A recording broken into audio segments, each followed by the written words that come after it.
Hi there, welcome back to the last video in our CASEL Social Emotional Learning Competencies series that we've been doing. So we've talked through each of the competencies, and we are now on the very last one, which is responsible decision making.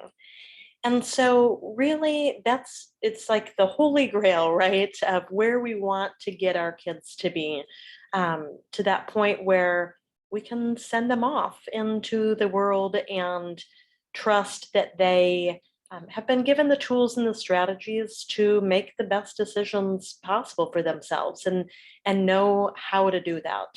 And so some of the strategies that we can use as parents, as teachers, to sort of set them up for success in this area are things like teach them about bullying. What is bullying? What does bullying look like? What are the behaviors that go along with bullying? How do we stand up for other people when we see that they are being bullied? And then on the flip side of that same coin is how do they stand up for themselves? How do they advocate for themselves? And those are two slightly different things, but really great skills to have. So, how do we stand up for ourselves when other people are hurting us, or we need to set boundaries with other people?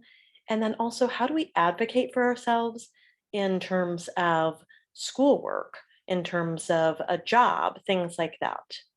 A couple of other strategies that kids really need to have are things like,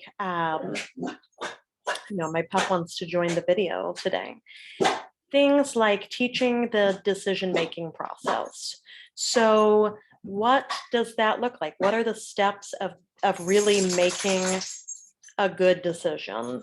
And then a really great, more specific strategy that we can teach kids is the stop, think, act strategy. So before making a decision or saying the thing or sending the email or whatever it is, we're going to stop, we're going to think through our words, our actions, whatever it is, and then we're going to act.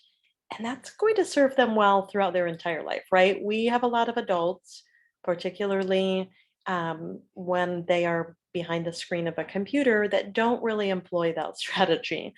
And so this is a really important one for our kids to know.